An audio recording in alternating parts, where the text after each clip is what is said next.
Olá, tudo bem com você? Estamos estudando a Epístola de Paulo aos Efésios e esta semana vamos estudar a lição 10, que tem como título Maridos e Esposas Juntos na Cruz. Bem, se você não é inscrito neste canal, se inscreva e divulgue para seus parentes e amigos, para que mais pessoas possam aprender a Bíblia através da Escola Sabatina. Não esqueça de deixar o seu like, fazer um comentário. É relevante para o nosso canal. Quanto à doação para o nosso canal, para comprar um PC, para editar vídeos mais rápidos, se puder, contribua com o mínimo que puder. A minha previsão é poder comprar esse computador em dezembro, com a ajuda de vocês, é claro. Antes de entrarmos na lição, vamos a uma breve oração. Quem puder, curva a sua fronte e vamos orar. Pai nosso que estás no céu, santificado seja o vosso nome, porque o Senhor é santo, santo, santo. Perante o Senhor nos prostramos em adoração, em agradecimento pela vida que tem nos dado. Perdoe nossos pecados, por favor. Que Deus, o Espírito Santo, esteja presente nesta lição e nos ensine. Nós lhe pedimos, em nome do seu Filho amado, Jesus Cristo. Amém. Vamos para a nossa lição aqui na parte de sábado. E a lição tem como título Maridos e Esposas Juntos na Cruz. Verso para memorizar.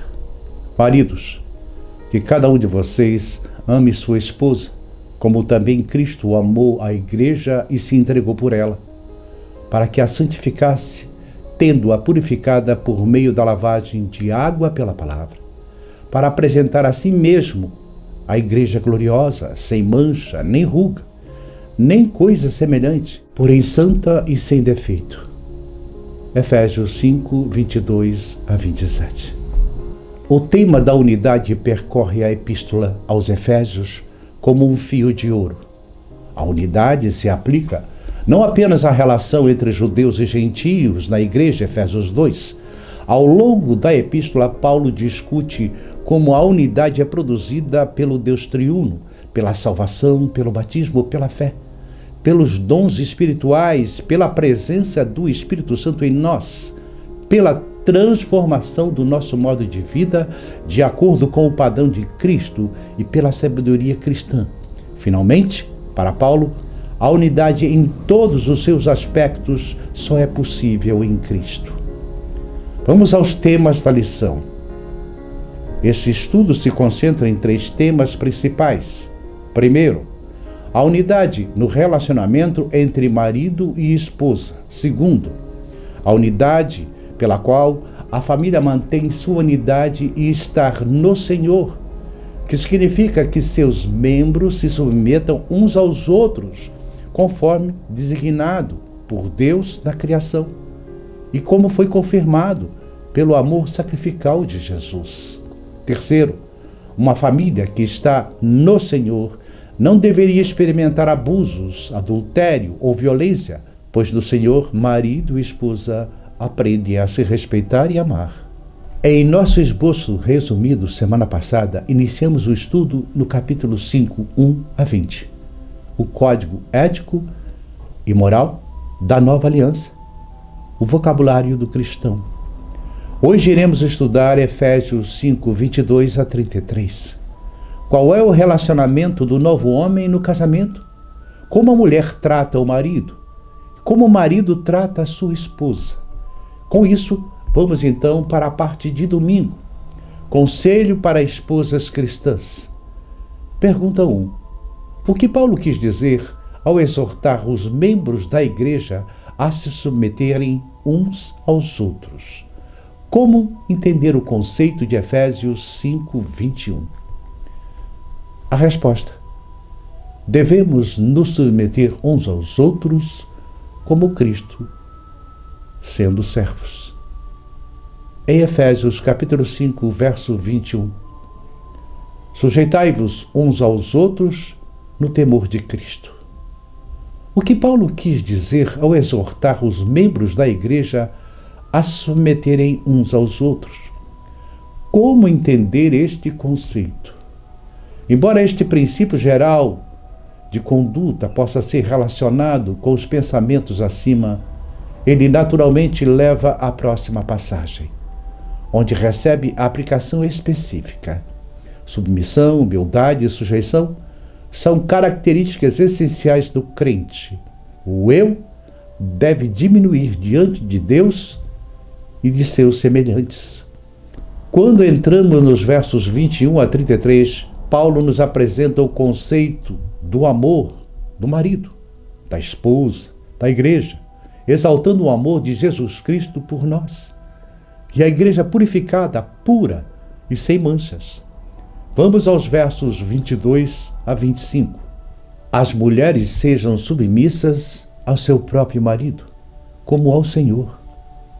Agora o apóstolo mostra o resultado dessa submissão mútua nos 3 relacionamentos mais comuns da vida: Deus, casamento e família. As mulheres sejam submissas a seu próprio marido. Esta passagem é uma expressão do ideal divino para o casamento. O relacionamento do casamento foi realizado por ele no Éden, como símbolo do relacionamento espiritual entre Cristo e a igreja. O apóstolo destaca isso no versículo 32. Vamos ler o verso 23. Porque o marido é o cabeça. O motivo dessa sujeição da esposa encontra-se nesse relacionamento que Deus ordenou. Para aqueles que estão em Cristo, não há distinções de sexo. Assim como Cristo é o Salvador do corpo, isto é, da igreja, o marido deve ser o protetor, o apoiador da esposa e da família. Numa família onde o marido demonstra a mesma solicitude pelo bem-estar da esposa que Cristo demonstra por sua igreja, nunca há controvérsia ou inferioridade de qualquer um dos seus membros. Vamos ler o verso 24. Como, porém, a igreja está sujeita a Cristo, assim também as mulheres sejam em tudo submissas ao seu marido. Esposas, submetam-se a seus maridos como o Senhor, pois o marido é o cabeça da esposa, como Cristo é o cabeça da igreja. Embora haja esta grande diferença, porque Cristo é o Salvador de todo o corpo.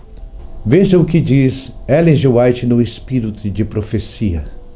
Se o marido é grosseiro, rude, impetuoso, egoísta, ríspido e opressor, não diga jamais que o marido é o cabeça da esposa e que ela deve, em tudo, ser-lhe sujeita.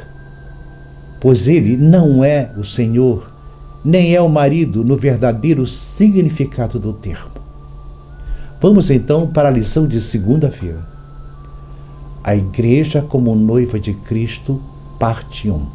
Compare Efésios 5, 25, 27 e 29 com a menina abandonada de Ezequiel 16, 1 a 14. Que elementos dessa história Paulo repetiu em seu esboço? Resposta: o noivo, a preparação para a cerimônia e a cerimônia em si. A apresentação da noiva acontecerá no retorno de Cristo. Vamos ler os versos 25 e 26. Maridos, amai vossa mulher, como também Cristo amou a igreja e a si mesmo se entregou por ela. A resposta adequada do marido à submissão da esposa não é através de ordens, mas através do amor. Isto transforma imediatamente o que de outra forma seria uma ditadura numa sociedade. Um verdadeiro marido nunca dá ordens rudes ou imprudentes. A prova suprema do amor consiste em abster-se voluntariamente da própria felicidade para que outra pessoa possa desfrutá-la. Neste sentido, o marido deve imitar a Cristo, abandonando os seus prazeres e confortos pessoais, permanecendo ao lado da esposa, inclusive na hora da doença, para contribuir para a sua felicidade. Cristo se entregou pela igreja, porque ela estava em profunda necessidade. Ele fez isso para salvá-la. Da mesma forma, o marido se entregará pela salvação da esposa, ajudando-a nas suas necessidades espirituais, e ela se entregará ao marido num espírito de amor mútuo. Vamos ao verso 26. Para que a santificasse, tendo-a purificado por meio da lavagem de água e pela palavra. Deve ser um amor purificador. Cristo purificou e consagrou a igreja pela água do batismo no dia em que cada membro da igreja fez sua confissão de fé. Pode ser que Paulo tivesse um costume grego em mente. Um dos costumes gregos do casamento era que antes de a esposa ser trazida para o marido, ela se banhava na água de um riacho sagrado por alguns deuses. Mas Paulo aponta para o batismo. Vamos ao verso 27.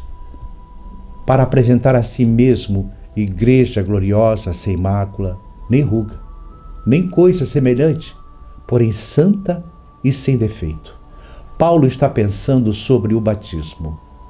Pela água do batismo e pela confissão de fé, Cristo procurou fazer por si mesmo uma igreja limpa e consagrada, de modo que não tivesse mancha que a sujasse, nem ruga que a tornasse impura. Cristo tirou nossas roupas de impureza e, em vez disso, nos deu o manto da sua perfeita justiça. Podemos ver isso em Mateus 22:11. Vamos então para a lição de terça-feira. A igreja como a noiva de Cristo, parte 2. Que elementos do casamento antigo Paulo usou para chamar a atenção dos coríntios? Quando acontece a apresentação? 2 Coríntios 11, 1-4. Resposta. O noivado, a preparação para a cerimônia e a cerimônia em si. A apresentação da noiva acontecerá no retorno de Cristo. Podemos ler isso nos versos 25, 26 e 27. Maridos, cada um de vós amai vossa esposa, assim como Cristo amou a sua igreja e sacrificou-se por ela. Versos 26. A fim de santificá-la, tendo-a purificado com o lavar da água por meio da palavra. Verso 27. E para apresentá-la a si mesmo como igreja gloriosa, sem mancha, nem ruga, ou qualquer outra imperfeição, mas santa e inculpável.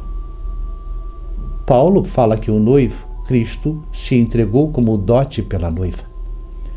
A preparação para a cerimônia de casamento, as atenções do noivo em seus esforços para santificar e purificar a noiva, o que nos leva à cidade santa. Vi também a cidade santa, a nova Jerusalém que descia dos céus da parte de Deus, adornada como a linda noiva para o seu esposo amado. Apocalipse 21:2. Às vezes, a ênfase dessa passagem é totalmente equivocada. É vista como, em sua essência, fosse uma subordinação da esposa ao marido. A frase "o marido é o cabeça da mulher" é muitas vezes citado isoladamente.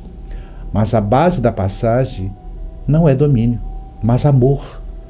Paulo enfatiza o zelo para com Deus, os preparando como uma virgem para o seu noivo, os tornando o marido e a esposa, a igreja, irrepreensíveis, firmes na fé, os tornando perfeitos em Cristo. Aqui na lição aponta para Mateus 25, 1-13. Mas eu vou falar sobre essa passagem na lição de quinta-feira, no encerramento. Vamos então para a lição de quarta-feira. Ame sua esposa como a si mesmo. Que novo argumento Paulo usou para encorajar maridos a praticar o amor termo para com suas esposas? Efésios 5, 28-30. Vamos à resposta. O esposo deve amar sua esposa como a si mesmo. Ora, ninguém jamais odiou o seu próprio corpo. Em vez disso, cuida dele e o trata bem. Aqui, Paulo revela um contexto desafiador da época de Paulo. Vamos ler então os versos 28 a 30. E assim, também os maridos devem amar a sua mulher como ao próprio corpo. Quem ama a esposa, a si mesmo se ama. Porque ninguém jamais odiou a própria carne, antes a alimenta e dela cuida, como também Cristo o faz com a igreja. Porque somos membros do seu corpo. Vamos considerar brevemente a situação em que Paulo escreveu esta passagem. Os judeus tinham uma opinião negativa sobre as mulheres, incluindo na oração da manhã, que tinha uma frase no qual o judeu agradecia a Deus por não tê-lo feito gentio, escravo ou mulher. Para a lei judaica, uma mulher não era uma pessoa, mas uma coisa, e não tinha direitos legais. Era a posse absoluta do marido, que podia fazer com ela o que quisesse. Nos dias de Paulo, o divórcio era tragicamente generalizado. A lei do divórcio está resumida em Deuteronômio 24:1. Quando alguém toma uma mulher e se casa com ela, e se ele não gosta dela porque encontrou algo indecente nela, ele vai escrever uma carta de divórcio, entregar a ela e mandá-la embora de casa. Os rabinos mais rígidos, seguindo a famosa Shammai, sustentavam que isso significava adultério e nada mais. Disseram que isso significava que o homem poderia se divorciar de sua esposa se ela estragasse a comida, adicionasse muito sal, ou se ela saísse com a cabeça descoberta, ou se ela falasse com outros homens, ou se ela falasse mal dos pais do marido, ou se ela era turbulenta, contenciosa ou briguenta. A mulher não tinha possibilidade igual no divórcio, exceto se o marido contraísse lepra ou fosse apóstata, ou se dedicasse a um negócio repugnante. De um modo geral, o marido, sob a lei judaica, poderia se divorciar de sua esposa por qualquer motivo, mas a esposa não tinha o mesmo direito. Tudo o que o marido precisava fazer era entregar em mãos o aviso de divórcio à esposa, na presença de 2 testemunhas, e o divórcio era consumado.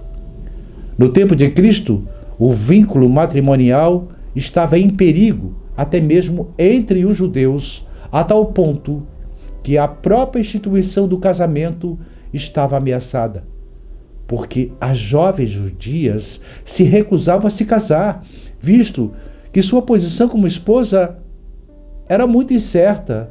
Já em Roma era pior. As coisas eram inversas. Na alta sociedade, as mulheres se divorciavam por qualquer motivo. Temos os relatos históricos de mulheres que tiveram mais de 20 maridos. Jerome diz que era verdade, que em Roma havia uma mulher que se casou com seu 23º marido. E ela era a sua 21ª esposa. No mundo grego, a situação era ainda muito pior. A prostituição era uma parte essencial da vida grega. Demóstenes havia estabelecido que era uma regra de vida amplamente aceita. Temos cortesãs para o prazer, concubinas para a coabitação diária e esposas para ter filhos legítimos e um guardiã nos assuntos de nossa casa. A mulher levava uma vida totalmente reclusa nas classes respeitáveis. Vero era o colega imperial do grande Marco Aurélio. Sua esposa o repreendeu por se associar com outras mulheres. Sua resposta foi que ela tinha que perceber que a posição da esposa era uma questão de honra, não de prazer. Os gregos esperavam que a esposa governasse a casa e cuidar dos filhos legítimos, mas buscavam prazer e companhia em outros locais. Nos dias de hoje não é diferente. Acho que está até bem pior. A degradação do casamento e da família. No mundo marxista, tanto entre homens como mulheres, a diversificação de ideologias sexuais. Mas isso é assunto para outra lição. Bem, Paulo enfrentou uma situação bem adversa em sua época. Paulo enfatiza que o casamento deve ser construído no verdadeiro amor, que é o grande purificador da vida. Deve ser um amor carinhoso, perene. Um homem deve amar sua mulher como ama seu próprio corpo. O verdadeiro amor não gosta de obter serviços nem de garantir satisfações para suas necessidades físicas.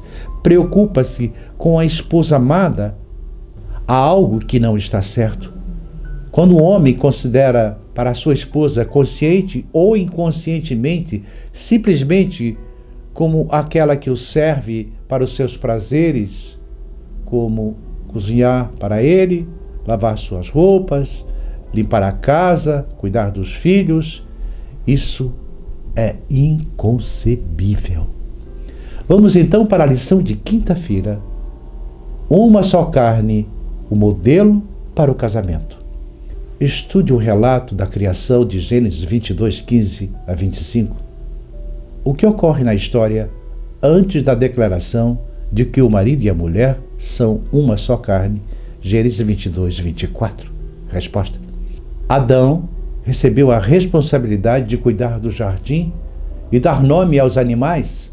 A mulher foi criada a partir da costela de Adão para que o homem não ficasse sozinho. Deus então estabeleceu o casamento em que o homem e a mulher devem ser uma só carne. Vamos ler os versos de 31 a 33. Por este motivo, o homem deixará seu pai e sua mãe e se unirá à sua esposa, e os dois se unirão em uma só carne.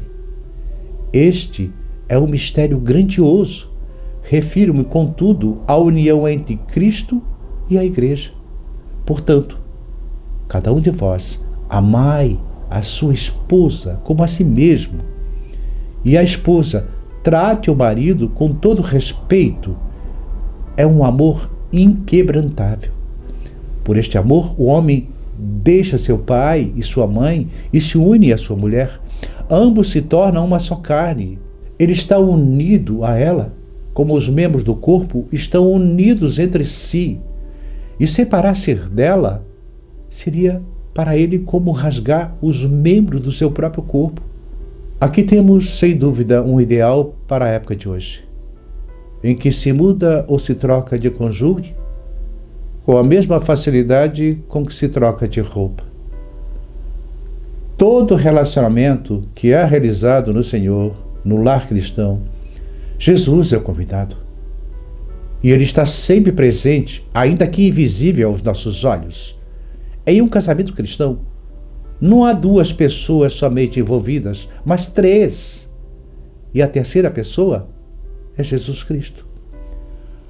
Paulo está dizendo que o mistério revelado da união entre os cônjuges é verdadeiramente grande e profundo, mas que ele o está aplicando à união de Cristo com a Igreja. O casamento pode ser compreendido, mas a união mística de Cristo com o crente, mesmo quando é uma verdade revelada, ainda que está além do escopo da nossa compreensão, pois agora vemos por espelho em enigma. 1 Coríntios 13, 12. Portanto, qualquer sociedade que trate essa instituição divina com leviandade carrega em si a semente da sua autodestruição. A família é uma parte extremamente importante da sociedade para brincar descuidadamente. Cristo também quer que sua união com seu povo seja eterna. João 10, 28 e 29. Vamos voltar ao verso 27. E para apresentá-la a si mesmo como igreja gloriosa, sem mancha nem ruga, ou qualquer outra imperfeição, mas santa e inculpável. Então vamos comparar Efésios e Coríntios com Apocalipse? Por quê? Porque em Efésios e Coríntios é dito que a esposa de Cristo é a igreja. Mas quando vamos a Apocalipse, é dito que a esposa do Cordeiro é a cidade santa, a Nova Jerusalém. Vem a pergunta, a esposa e a cidade, ou é a igreja? Então, vamos para a parte profética e teológica. Vamos ler o texto 2 Coríntios 11:2. Porque zelo por vós com zelo de Deus, visto que vos tenho preparado para vos apresentar como virgem pura a um só esposo, que é Cristo. Então, aqui em Coríntios 12:2, a virgem, a noiva, é a igreja e o esposo é Cristo. Em Efésios 5:25, maridos, amai vossa mulher como também Cristo amou a igreja. Agora, quando nós vemos para Apocalipse 19, 7-9, alegremos-nos, exaltemos e demos-lhes a glória. Por quê? Porque são chegadas as bodas do Cordeiro. O que são as bodas? É a celebração do casamento, o culto, que diz, pode beijar a noiva. Então, é aquela celebração que são as bodas, a ceia das bodas, é a festa do casamento. Vamos ler o texto.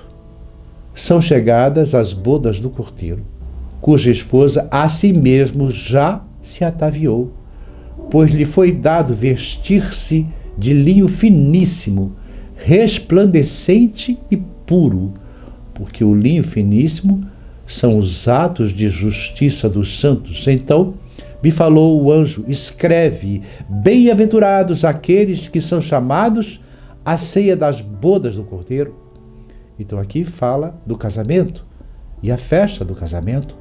Vejamos o próximo texto, Apocalipse 21, de 9-10. Vi também a cidade santa, a nova Jerusalém, que descia do céu da parte de Deus, ataviada como noiva, adornada para o seu esposo.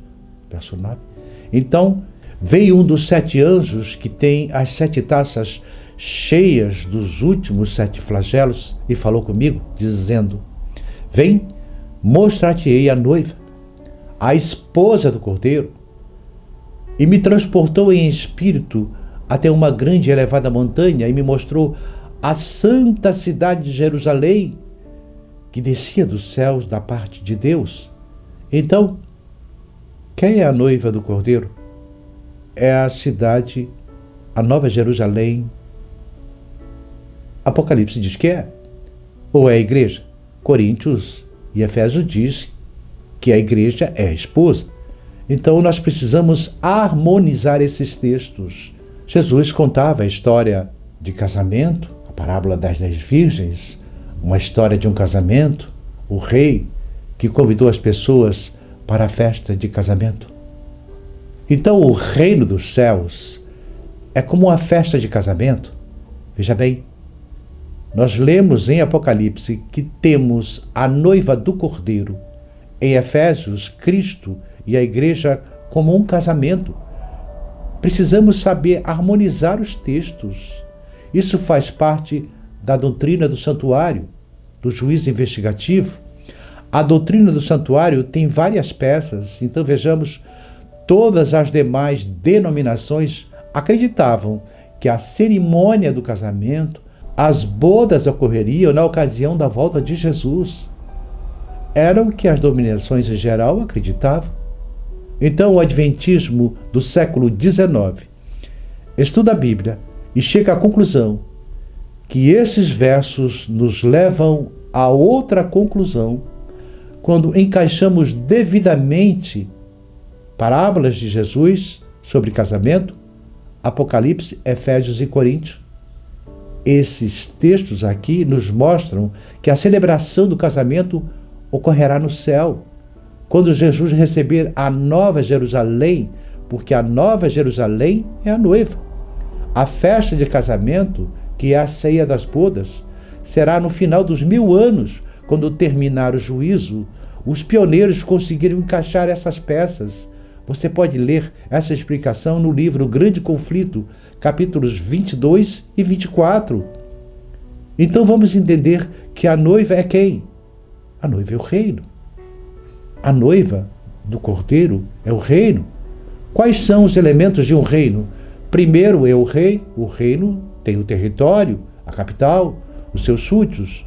E nesse reino tem a lei. É aqui que nós vamos harmonizar o texto. Então, em Efésios, a noiva é a igreja.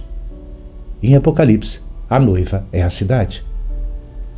Mas não é apenas a cidade e a igreja. Então, a cidade e a igreja, as pessoas, formam o reino. Então, olha só. Assim como na cerimônia de casamento, o noivo recebe a noiva, da mesma forma, no final do juízo investigativo, Jesus será nomeado rei e receberá o reino no santuário celestial. Jesus tem a lista dos súditos que farão parte do reino. Ele apresenta ao Pai, quando termina o juízo investigativo, e ele fala: meu Pai, eu quero que estes façam parte do meu reino. Eu morri por todos, mas foram estes que se apropriaram da minha graça. Onde eu estiver, eu quero que eles estejam também. João 14. Então, lá no céu, ele recebe a cidade santa, ele recebe a noiva. Então ocorre a volta de Jesus. Jesus vem buscar a igreja, as pessoas que vão morar na cidade santa. Jesus retorna para o céu com sua igreja. No céu serão 1000 anos de trabalho, revendo os casos que será o julgamento dos ímpios, a fase do juízo comprobatório e depois a cidade com seu rei. Os anjos vão descer, vão retornar ao planeta Terra. E então os ímpios que foram ressuscitados sofrerão o juízo executivo e serão exterminados juntos com Satanás e seus anjos caídos. E será o fim do pecado. Agora a terra será renovada, novos céus e nova terra. O jardim do Éden retorna, a árvore da vida retorna a esse planeta e Jesus fala: meus amados irmãos, agora vamos celebrar. Agora é a nossa festa. Agora é a hora da ceia do Cordeiro. Então, assim, na cerimônia do casamento, o noivo recebe a noiva. Da mesma forma, ao final do juízo investigativo, Jesus será nomeado rei, receberá o reino de Deus e dará um novo reino no jardim do Éden para o Jesus homem. Ele na posição do novo Adão, rei e Deus, porque ele conquistou esses méritos como homem, como um descendente de Adão, como um filho de mulher. E os santos do Altíssimo possuirão o reino por toda a eternidade. Maridos e esposas, filhos e filhas, são igreja. Jesus, seu esposo, é o noivo perfeito. Ele nos amou tanto que deu sua vida por nós para nos salvar. Jesus sofreu todos os pecados por nós sem jamais cometer algum pecado. Ele era totalmente humano, sentia frio, fome, tentações, dores como nós. Ele derramou lágrimas de sangue em oração ao Pai por nós. Jesus podia nesse momento invocar uma legião de anjos que destruiria tudo e a todos, mas ele se submeteu por nós. Foi julgado injustamente e lhe deram como prêmio as chicotadas com pontas de ferro que arrancavam pedaços de sua carne, uma coroa de espinhos cravada em sua cabeça, carregou uma cruz de madeira crua, pesada, que causava uma dor horrível. Foi pregado na cruz com cravos de ferro em suas mãos e pés. Seus gemidos de dor ainda podem ser ouvidos e sentidos até hoje. Suspenso na cruz, despido entre 2 ladrões, mal podia respirar, pois suas costas, suas mãos e pés pregados na cruz, tinha que fazer um grande esforço para respirar, raspando suas costas na madeira crua que retirava pedaços de sua carne. Pediu água e lhe deram uma estopa usada para limpar latrina, embebida em vinagre. Sentiu a maior de todas as dores quando se sentiu sozinho, sem a presença do Pai, por causa dos nossos pecados sobre ele. Em desespero de dor e abandono, gritou: Eli, Eli, lama sabachthani. Isto é: Deus, meu Deus, por que me desamparastes? E estas foram suas últimas palavras: Pai, em tuas mãos entrego o meu espírito. E morreu por nós. Desculpe. E morreu por nós. Lavou com sangue todos os nossos pecados. Nos salvou da morte. Mas no terceiro dia ressuscitou. Subiu aos céus, levou consigo o cativeiro. As primícias da ressurreição foram muitos. Então, maridos, esposas, filhos e filhas, ó igreja, amai-vos uns aos outros, assim como Jesus vos amou e ama. Sede puros, perfeitos, incorruptíveis. Alimentai a vossa lâmpada com azeite puro, para que naquele dia poder entrar pela porta da frente com roupas nupciais no reino dos céus. Amém.